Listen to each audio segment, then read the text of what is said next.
Hi, my name is Helena Hoover-Liddy. I am a registered dietitian and a member of Sustainable Southbury. I'm here today to present some information on reducing food waste and saving some money at the same time. So I'm going to go ahead and share my screen.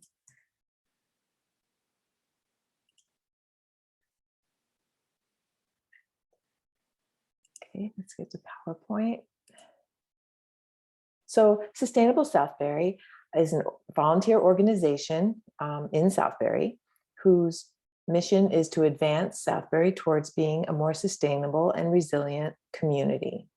We help by assisting and advising, educating, and driving action by municipal leaders, residents also, and businesses. Today's focus is on reducing waste, specifically food waste.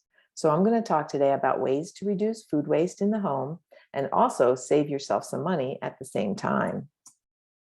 Imagine you go to your favorite grocery store and you come out with 4 bags of groceries, and then you immediately throw one of them in the trash. That's ridiculous, right? But that's what food waste looks like in this country every single day. In Connecticut, 20% of residential waste is from food. And food is too good to waste. Food costs money. It's not insignificant, the amount of money it costs to buy groceries every week. Food also costs money.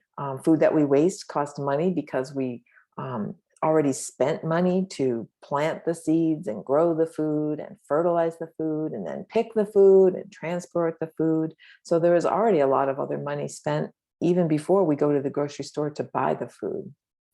But by making small changes in how we shop and store and prepare food, we can throw less away. We can still eat well and have a healthy diet. We can simplify our lives, less trips to the grocery store, and we can save money. This will also help keep these valuable resources that were used to produce and distribute food from going to waste. There are some easy steps to prevent food waste. Now, we're going to talk about all of these in today's talk, but steps like planning ahead, serving smart, knowing your portion sizes, loving your leftovers, and understanding the use by, sell by, and best by date labels. We all know those can be confusing. We want to talk a little bit about storing food safely, and then also composting instead of throwing your food into the municipal trash. So the first one on the list was planning. Plan your weekly meals ahead. This is a really good tip. It can help you use up food that you already have in the house and help you take advantage of foods that may be on sale at the grocery store. So the first thing is to see what you've already got. Look in your refrigerator, your freezer, your refrigerator. I already said that. Your cabinets, kitchen cabinets, wherever you store your food. What have you already got? Do you already have the ingredients to make spaghetti and meatballs? Well, write that down as one of your weekly meals. Or think about meals that you'd like to make. Do you have some recipes you want to try, or recipes that use up produce that you have? Right now, I've got a really large cabbage in my refrigerator, so I'm going to go and dig out that recipe that I have that uses a lot of cabbage, and then plan to use that in the coming week. Don't forget to think about your schedule. No sense planning a complicated meal if you're only going to be home around an hour for dinner time. That would be a great day to plan for a leftover meal. So the day before or a couple days before, you can make a larger dinner or casserole and plan to have leftovers on a busy night. Just heat and eat. Making a grocery list can save you time and also the frustration of not having the ingredients you need when you go to make the recipe. You can write your grocery list down in the order that you go shopping through the store, or keep it categorized by food groups, whatever makes the most sense to you. But by having a list, it will speed up your grocery trip, save you a little time, and also like I said, make sure you have the right number of lemons or whatever it is you need to buy for your recipes. You can build your shopping list as you go throughout the week. You can have a piece of scrap paper or a shopping list magnetically attached to a refrigerator or whatever, so that as you're using up things in the fridge, as you finish the last yogurt, someone can write down, oh, don't forget to get yogurt, or you open the last stick of butter, so you want to get more butter. Buying a combination of fresh, frozen, and non-perishable items is also really helpful. Fresh items have to be used up quickly. So if you have frozen items around, say some frozen chicken breasts or frozen vegetables, or any kind of soup that you might have made ahead and now stuck in the freezer later, those are great items to use later in the week. And also don't forget your non-perishable items. Diced canned tomatoes, canned fruit, tuna fish, pasta, rice, beans, all of those things keep a long time in the cupboard, and you can make them later in the week since they don't spoil. There's a really helpful website here we're going to go to now, My Plate Kitchen, it's called. This is from the USDA My Plate website, and My Plate Kitchen, as you can see, is one of the categories across the top. My Plate, the good thing about this website is that My Plate reflects the diet nutrition recommendations from the Dietary Guidelines for Americans. So like the Dietary Guidelines for Americans, it's updated every 5 years, so it's always current. The recipes and tips and helpful suggestions on this website are all aimed at helping you have a healthier diet, eating healthier foods, making healthier meals, and helping you know what is appropriate for whatever life stage you're in or you're cooking for people who are in. But this one for My Plate Kitchen is neat because they have recipes and you can save them. If you find one you really like, you can save it there to this website, to your account. And then you can also create cookbooks with those recipes. So you could have, easy lunch ideas or quick dinner idea cookbook, whatever your creativity can come up with, whatever you can come up with. They also change the recipes. This one is February's recipe of the month, but they have trending recipes or recipes that take 30 minutes or less to throw together, and that's really helpful. They suggest some seasonal favorites, taking advantage of foods available at this time of year. One of the suggestions I really like is like this basic quiche recipe down at the bottom. I mean, a quiche is great because you can, with some eggs and cheese, any kind of cheese. You can use Swiss cheese, you can use cheddar cheese, you can use American cheese, you can use mozzarella cheese, you can, any kind of cheese you have, and then any kind of vegetable you can put in it. You can put broccoli, you can put little bits of onion, you can use leftover roasted peppers, you can, whatever you have around. And then if you want to add some meat to it, you can, you don't have to, little bits of bacon or ham or some shrimp. Sometimes I put shrimp in a quiche. So it's a great recipe to have in your repertoire because it can help you use up leftovers that you have in the refrigerator. Another one that I use sometimes is called Clean Out the Fridge Fried Rice. So if you have leftover rice from another meal, then you just dice up and toss in a whole bunch of leftovers, scramble an egg, use some soy sauce, and then we call it fried rice. So it's a good use of leftovers. Okay. So another suggestion for cutting back on waste is being aware of portion sizes and serving smart. Portion control is good for your waistline and for reducing plate waste. So when we talk about plate waste, we're talking about the food that's left on the plate after a meal. So if you have a dinner or whatever meal, and then you scoop food on your plate or you serve people, and then at the end of the meal, when you're cleaning up, that's the food plate waste that you're scraping into the garbage. So we'd like to reduce plate waste. I mean, you can try a smaller serving or only preparing enough servings for the number of people at your meal. But also trying to encourage people to take smaller portions, and then if they're still hungry, they can go back for more. Again, the MyPlate website has lots of information on healthy eating, including letting you know what a healthy food portion is for different life stages. Like I mentioned already, they have recipes and you can save them to your favorite cookbook, but they also have information on eating on a budget. So I'm going to go back to MyPlate. And now I'm at the home page. Before I was over here at My Plate Kitchen, but now I'm at the home page, and you can take a quiz and create your account, which I would really recommend that you go ahead and do that. They have information on all the different food groups. So we'll just click here just to give you an idea. Vegetables. How many do you need? Why is it important to eat vegetables? What counts as 1 cup of vegetable? So I'm just scrolling down quickly just to get to, they have a table that gives you recommendations for people of different ages. So for myself, women 60 plus years, I need 2 to 3 cups of vegetables a day. Does that sound like a lot to you? I'm a good vegetable eater, but you have to work at getting in your healthy amount of fruits and vegetables. Most Americans don't eat enough fruits and vegetables, or don't eat the recommended amounts to be healthy. But you can see if you have children, depending on their age, I have a granddaughter, so between 5 and 8, she would need 1.5 to 2.5 cups a day. So it's just good to have some idea of how many portions and how much vegetables that you're going to need.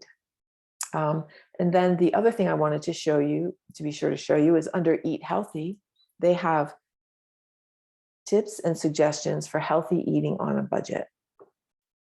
So of course, cutting down on waste, food waste, is going to save us money. That's going to help our budget. But you can also do more to provide healthy meals for you and your family for less by knowing what foods are a good financial value, like what fruits are less expensive per serving. Things like that. So there's an app for everything, but Shop Simple with My Plate is an app that you can put on your phone, but you can also use it from the computer. And it can help you find cost-saving opportunities in your local area. So that can be really useful when preparing budget-friendly, healthy meals. They also talk about making a plan and shopping smart, and some tips and tricks for making healthy family meals. Okay. Oops. All right. So we've covered portion sizes and serving smart. Along the same lines of portion sizes, here's another website. It's called SaveTheFood.com, and they have this really fun app, which you can, again, put on your phone or use it from the website, but it's called a guesstimator. So if you're having a party, or even like we have family dinner every week, you can estimate how much food you need to keep your guests happy and healthy. So I know for myself, if we're having, like, let's say I'm hosting Thanksgiving one year, then I think down and I write, okay, we're having a turkey, we're having stuffing, I write out the menu and I figure out what we're having.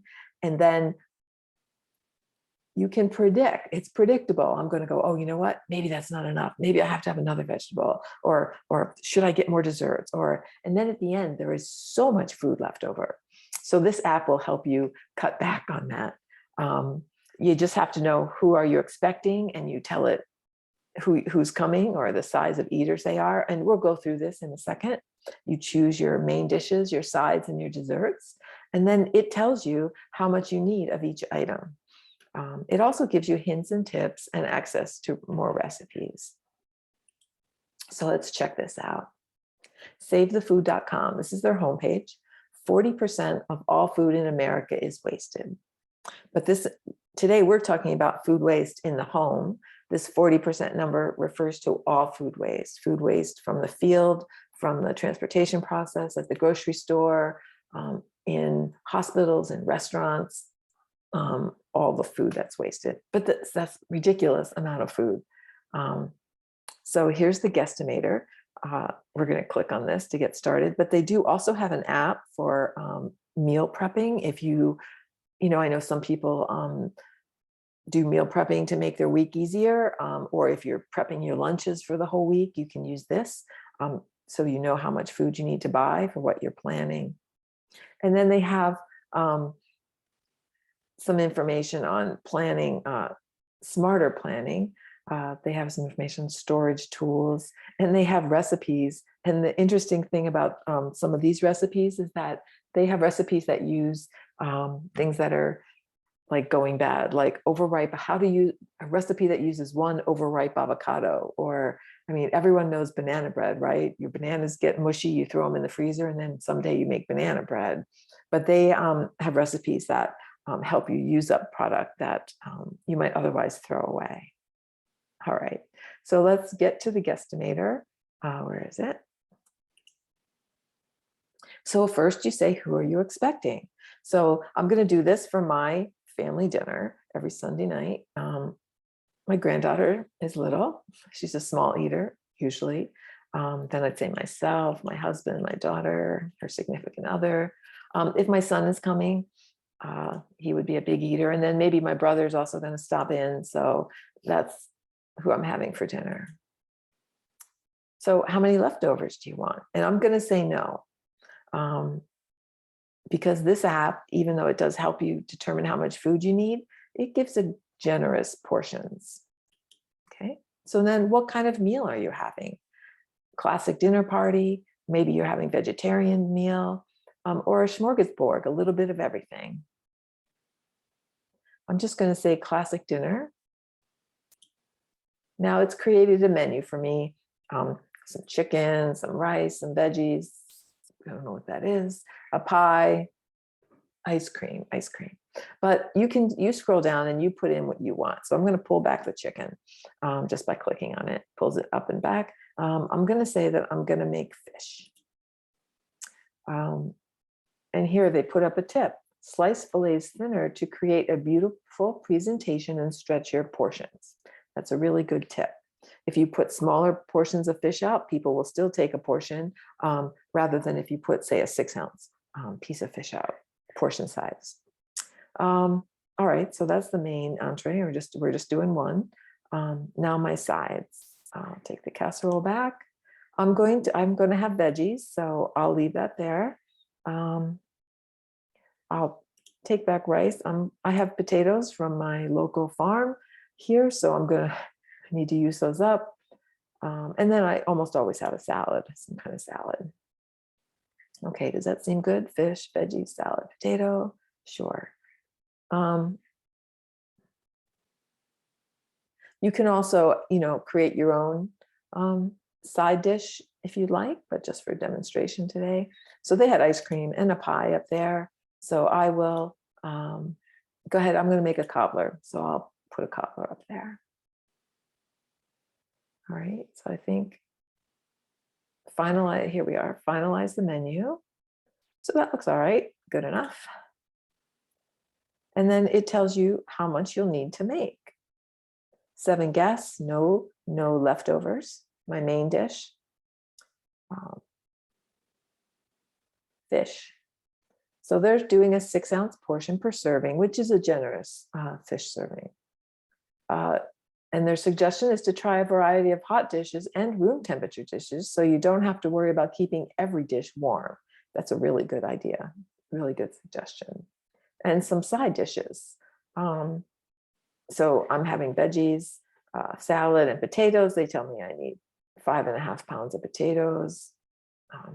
And then they give you a tip. Leftover mashed potatoes or yams can be used on sandwiches in place of mayo or cheese. Oh, that's a good idea.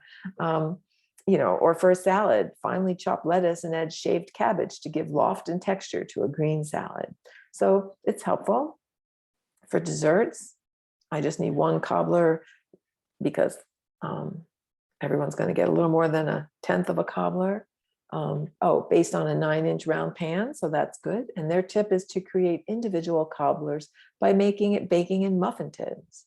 That's not a bad idea. You could bake it in a muffin tin or maybe a little Pyrex dish, so everyone could have their own. All right, so I have this.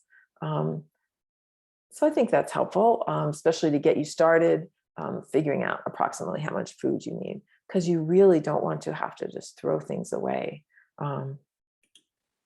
because you prepared too much food or you can't eat it. because it's too many leftovers for you, or if you left it out too long, then it wouldn't be safe to eat. So love your leftovers is our next tip. So what do you do with leftovers? Do you plan ahead so to have leftovers, or are you someone that doesn't really care to have leftovers? I mean, that will all make a difference in how you plan your weekly meals. But if you have leftovers, it's a good idea to pack them in smaller portions in shallow containers. Let's say we made a whole lasagna for family dinner, and I still have half a lasagna left. That's more than my husband and I can eat in one sitting. So I'm going to pack it into meal-sized portions. And the suggestion for shallow containers is so that it cools quickly when you put it in the refrigerator. And also will help it thaw quickly when you have to take it out if you end up freezing it. It's a good idea to mark the contents and the date, especially if you can't see in the container, and then refrigerate and use within 3 to 4 days, or freeze it. And if you're going to freeze it right away. So it will retain as much freshness as possible. Here's another app, the FoodKeeper app. It's an app that helps you decide or to learn how long you can keep foods. How long will this keep in my fridge? Is it really still good? Is it safe? So we'll just, it's an app, but it's also available on a web page. I really like all these pictures of these bowls of different colored foods up here. It's really cute. But you can see they have categories of food: baby food, baked goods, beverages, condiment sauces, and canned goods. So let's just check that out. Okay, so then we can go, let's say barbecue sauce, homemade canned, or barbecue sauce bottled. For freshness and quality, this item should be consumed within 1 year if it's in the pantry from the date of your purchase. Refrigeration ensures that commercial sauces and condiments stay fresh for a longer period of time. Shelf-stable commercial barbecue sauce is safe when stored at room temperature after opening. It's a quality and not a safety issue is the reason the label on these products suggests that they might be refrigerated after opening. All right, so you don't have to panic if you leave it out. And it's just it will keep longer if it's refrigerated. So if you refrigerate it, after opening it will keep for 4 months. Right, so then we can just go back. You could look at another category, but it's like this. So this app can help you. Oh, how long can I keep this stuff in my house? Homemade cranberry sauce, or cooking wine, or chutney, or we're still in the condiment category. Like meats or produce. How long can I keep things? That's really helpful to know. I mean, I think sometimes we just keep them until they spoil, but it's really good to have some idea. All right, that's helpful. So some tips for shopping. We already talked about planning meals for the week. So it's a good idea to plan before you go shopping so that you know what you need to prepare those meals. And go ahead and plan for the entire week. So you just have one shopping trip and save yourself some time and gas money. Buy only what you need for those meals. If you've planned out your meals and your snacks, for the week, then you should be good just buying what's on your list. That will also help you save money by not picking up extra purchases. Make sure you include quantities on your shopping list. I am guilty of writing down that I needed Roma tomatoes for a recipe, so I wrote Roma tomatoes, and then I got to the store and I thought, I wonder how many I needed. Oh, probably 3. That sounds good. And then I got home and it turns out I needed 4. Or I do the same thing with lemons for some reason. I write down lemons and then I think, oh, 1 will be plenty. 1 is good. It's a big lemon. And it turns out I needed the juice of 2 lemons and a ton of lemon zest. So I had to go back to the store. So really the goal is to save yourself some time and money by planning your meals before you go shopping and putting quantities on your list. I mean, you can write something like, for example, salad greens, enough for 2 lunches, so if that's all you want salad greens for. Another tip is to be wary of promotions. We all know that, those sale promotions can really be a cost savings. But if you purchase too many of an item and it spoils before you can use it, then you really didn't save any money. The other week, ShopRite had navel oranges on sale. It was a 4-pound bag, so that's okay. But you had to buy 2 bags in order to get the sale price. And I almost did it, but 8 pounds of navel oranges, that's a lot. And I'm really the only orange eater in the house. So I'm pretty sure by the time I got to the end of that, I'd be really sick of oranges. So I didn't. I just bought a couple oranges because I actually have other fruit at home that I should be eating. Try to avoid impulse and bulk purchases. I mean, we all go down the aisle and pick some, oh yes, look at that, that looks good. But especially if it's produce and dairy or things that spoil quickly, then you want to try to avoid doing that. Or have a plan for using it. Just basically don't buy more food than can be used before it spoils. And I think the other tip that we all know or have heard before is don't go shopping when you're hungry. To me, it sounds like that shouldn't really be a problem, but honestly, I've gone to the store hungry and man, so much more and food ends up in my cart.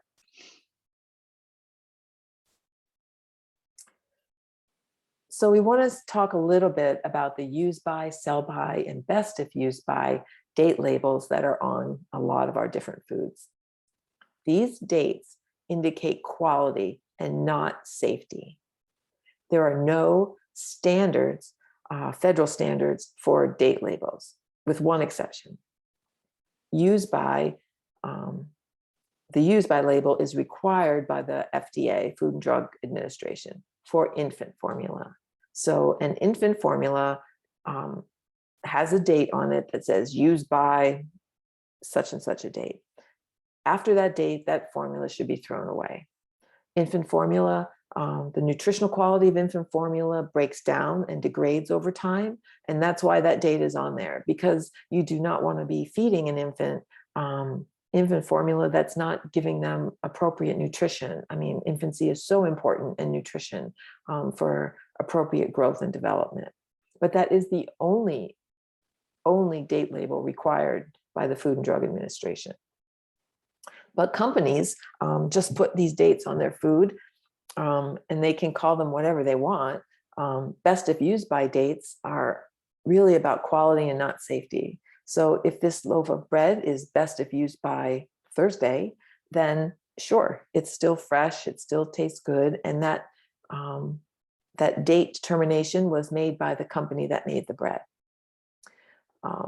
Legislation has been introduced in the House of Representatives and in the Senate to standardize date labeling, to try to get food companies to just use best if used by on their products, because that term makes sense, right? This can of pineapple is best if used by whatever date, but it doesn't mean that after that date, that pineapple isn't just fine. With a long time after that date, the pineapple might start to get mushy. I don't know what else would happen to it, but same thing with tuna fish, all kinds of canned products. So it's important for consumers to understand that that's not like a drop dead date. These are just recommendations. The term sell by is most commonly seen on dairy products like milk. I see when I buy milk, it says sell by, let's say it says sell by Tuesday. I'm sure it's a date, but whatever. That I know from my experience that milk that I like to buy is going to be perfectly fine for 5 to 7, if not longer, days at my house. Now, how long a perishable product like milk lasts does depend on how you handle it. Are you putting it in a hot car in the summer and then stopping for T-ball and then coming back to it and going home? Or, if you keep it cold, put it in an insulated bag and put it in your fridge and don't just let it sit out on the counter for extended period of time, then these perishable products will last. So there's no law that says the grocery store has to pull down products if it says sell by Tuesday and it's Wednesday. There's nothing wrong with that product. 84% of consumers, at least occasionally, discard food close to or past the date on the label because they think it's not good. 37% of consumers always or usually discard food close to or past to the date on the label. So with few exceptions, safety is really just best judged by smell, appearance, and taste. I mean, we all know what that pre-bagged salad looks like when it's not good anymore, right? Starting to get a little slimy, Yeah, we need to get rid of that. But if it looks perfectly fine and it's past the date, then it's fine to eat. If you want to get rid of your food after that date, then my suggestion to you is don't buy so much food. Buy a smaller amount of food that you can use up before the date on the products. So now that we have all this food and we went to the grocery store and we followed our tips, we made a list, we bought what we needed, we're home, we're going to store the food, put it away. So in the refrigerator, we want to avoid overpacking. Cold air needs to circulate around refrigerated foods to keep them properly chilled. I am guilty of overstuffing my refrigerator for sure, especially when I come home from my CSA pickup and I have all this produce. But it really, I'm sure you've probably had the experience where you put a head of lettuce or something kind of fragile in the back corner against the edge, so air wasn't circulating and it actually froze. So could be that your refrigerator is set too cold, but it's probably because the air wasn't able to circulate around it. Check your fridge pretty often. See if there's food in there that needs to be used up soon. And if there is, move it to the front. Or if there's food that isn't good, rotate food around. If something has a current best by or use date closer, you want to move it to the front so your kids see it, so your husband see it, so whatever is there, you just remember and snack on it or something. If you have to buy containers, if you need refrigerator containers, then clear ones are really nice because you can actually see what's in the container. I don't have clear containers for the most part, but I have a smaller refrigerator now, so it actually makes it harder to lose food in there. We want to avoid contamination from the refrigerator. This is a food safety tip, but I'm sure many of you have put a package of meat in the refrigerator only to have it leak out, and then it gets all over the shelf, and hopefully it wasn't on the top shelf and leaked through to other foods, but this happens sometimes. So it's a really nice idea to put raw meat in a container, on a plate, in a dish, in your refrigerator, and store it on the bottom of your refrigerator. The bottom of your refrigerator is actually colder than the top shelf, so that will help keep it, preserve it longer, keep it fresher longer. But also, if it does leak, you're catching it in a container, or at least it's not leaking down through all the other foods in your refrigerator. There are safe minimum cooking temperatures, since we're on the topic of food safety. Poultry, leftovers, and casserole need to be cooked to 165 degrees to be safe. But seafood is 145 degrees. So different foods require different temperatures, and you can find this information on the USDA website. Literally just Google it, it'll pop right up. You could have a little chart if you want to. Sometimes it's nice to have thermometers in the kitchen, an instant read thermometer for cooking that you can just poke into whatever you're making and it tells you the temperature. That can be really helpful. Because you don't want to overcook either, because then it's, makes it more tough. But you definitely want to make sure you cook it enough to kill any bacteria that might make someone sick from eating it. Okay. Ethylene gas, yikes, that sounds scary, but it's not really. Ethylene gas is just natural. It's released from some fruits and vegetables, and it actually causes them to ripen faster. Some fruits and vegetables are more sensitive to ethylene. So for example, bananas. As bananas start to ripen, they release ethylene gas, and then that causes them to ripen even faster. Do you ever notice that? Like those bananas are almost green when you bring them home, and they're still green, they're slowly getting ripe, and then somehow over 2 days, the whole bunch is almost too ripe. So if that's from ethylene gas. So the reason you should care about it is we don't want all of our produce to suddenly become overripe and spoil. So then that could result in food waste and extra expense for us. So one suggestion is to separate foods that produce ethylene gas from those that are sensitive to ethylene gas. And this is just a partial list of those foods. So honestly, my refrigerator only has 2 produce drawers. So I have one for fruit and one for vegetables, ethylene or not, that's where you're going to go. So I found a really easy solution to this problem. I'm not saying it's something everyone wants to do, but my refrigerator, I recently got a new refrigerator, came with a ethylene absorbing packet.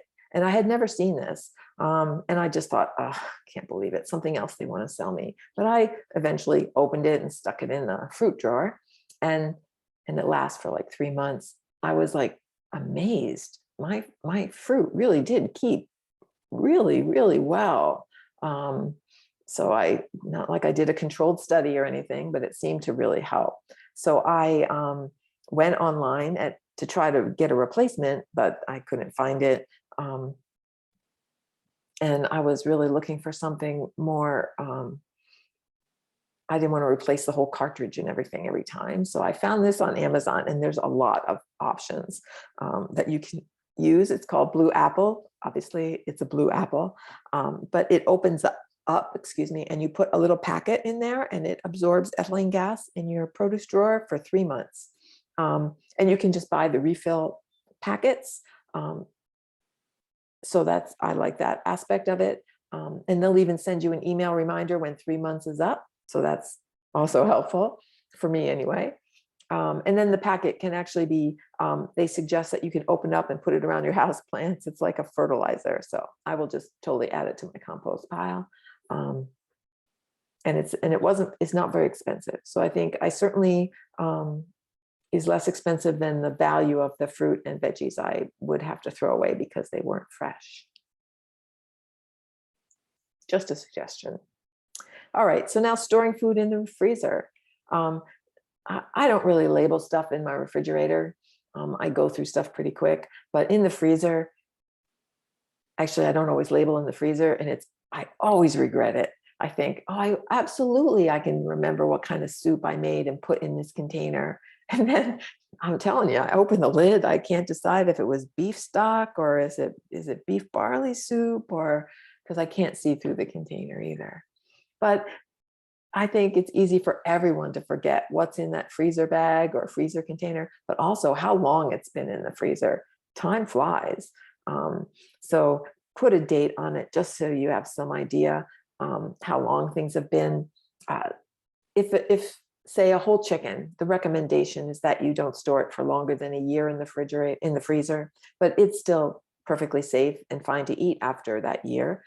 It might have some freezer burn on it, especially if you have a self-defrosting freezer, but there's no food safety problems as long as your freezer has been operating. If you can freeze in small flat bags or packages, that's great because it's so much easier to stack and then see what you have. I don't even think this freezer is real because who is that organized? I don't know, probably someone. And then take advantage of your freezer. Freezing like leftovers such as soups or stews or saucy casseroles like enchiladas or lasagnas, they really freeze well in the freezer. I have one I make with eggplant a casserole that I make with eggplant and sometimes some sausage in there. Oh, it freezes great. I make a bunch of them when eggplant is in season, and then take them out during the winter and bake them. If you wrap breads and other baked goods, they also freeze really well. So if you bake muffins, you make a dozen muffins, like in my household, there's only 2 of us. We really don't need to eat the dozen muffins in a couple days. So we'll put some of them in the freezer in a bag, maybe 2 muffins per bag or 4 muffins. So then we'll take them out and eat them in the following months. You can also freeze fruit, sliced fruit, firm cheeses, freeze pretty well. soft cheeses don't come out very well. So I don't, I've never tried to freeze something like cottage cheese or cream cheese, but from what they say, it doesn't, they don't come out the same as they went in. So your freezer is your friend. Some quick safety tips before we finish up today. Remember the 2-hour rule. Don't leave perishable foods out at room temperature for more than 2 hours unless you're keeping hot foods hot and cold foods cold. So if you have a dish of ice underneath your macaroni salad at a picnic, or you have a hot plate that can keep your casserole or your entrees warm, you need to pay attention to the time. If you're eating outdoors, let's say a summer barbecue and the temperature is above 90 degrees, perishable foods shouldn't be left out for more than 1 hour. That's a food safety tip. We don't want people getting sick from eating foods at the house. If you go to someone else's picnic, I mean, honestly, I'm that person I am right up there in the beginning when it's time to eat. I'm going to get my plate and eat my food before it's sat out for too long. And then if you have spills in the kitchen, just wipe them up quickly. That will reduce bacterial growth and cross-contamination that might happen between different food items. There's a link on here we're not going to go to today, but you can go to this link on your own time and find some tips on how to cut food waste and also still maintain food safety. So as you approach the problem of reducing food waste in your home, here are some general tips that can help. Just start to be aware of how much food you throw away. I mean, everyone's going to be throwing away some kind of food, right? I mean, I don't eat the banana peel. I throw the core of the apple away. I had a pear the other day with a bad spot in it, so there is food that's going to be thrown away, but not as much as we currently throw away as a country. So before you mindlessly toss something, think about whether you can use it in another recipe. Like that half cup of rice could go into lunch for tomorrow, or leftover vegetables can always be added to a pot of soup. And if you don't have soup or you're not opening a can of soup, just toss them in the freezer. I have a container that I keep in my freezer just for soup stuff. So if I have like 1 spoonful of leftover broccoli from dinner, I just chop it up and throw it in that container and it's in the freezer. And then later I might add some leftover mushrooms from something else. And then someday I make vegetable soup and I just dump that whole container in it. You can track your waste. That can be a fun activity, especially if you have kids and get everyone involved. Look at what lands in the trash and see how you can cut back. So progress is really satisfying. And then you can see it translate into savings. The average family of 4 loses nearly $1,500 a year to uneaten food. That's $375 a person. Oh, that's so much. So if you have food that you're not going to use before the expiration date, even though I told you it's perfectly fine and safe to use, you can also donate it. I mean, maybe you took advantage of that can sale and bought the 3 cases of diced tomato from ShopRite in January, but you still have 2.5 cases in the fridge, in the cupboard, and it's summer, it might be a good idea to donate those before that date. And then as a last resort, try to compost leftover food scraps. Now, not everyone has the ability to compost depending on where you live or whether you want to have compost, a compost pile in your yard or compost container, but consider it as an option. Sustainable Southbury is working with the town of Southbury to try to get municipal composting started in town. So that's something to look forward to. So I want to thank you for attending today and listening to me talk about ways to reduce food waste. And if anyone has any questions, they could be put into the chat. And I see that one already came up while I was talking. And it's a question about freezing, thawing, and then freezing and rethawing.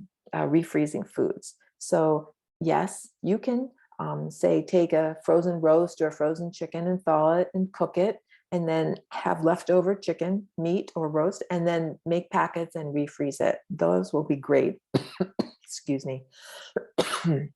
Also, Even with a casserole, like a lasagna or an eggplant, like I mentioned, you can thaw that whole casserole and cook it, and then just eat part of it and refreeze what is left.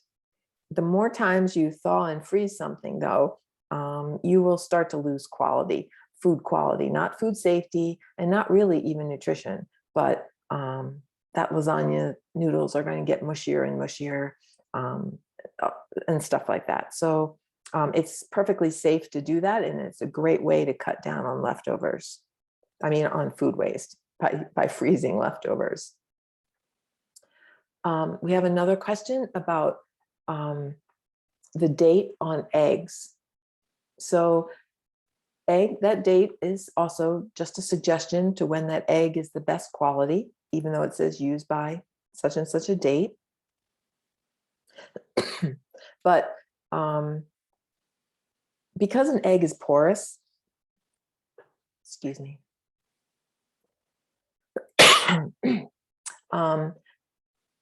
air can go in and moisture can come out. So with time, the egg white won't be quite as firm. It'll be more runny, but it's still safe to eat and nutritious. If you're concerned or you're getting to that date and you don't know if you really want to keep them, you can always hard boil an egg. Then a hard boiled egg keeps 4 or 5 days in the refrigerator before you peel it. So that kind of extends its amount of freshness. So I want to thank you. And I hope to see you again at some other webinars that we'll be offering.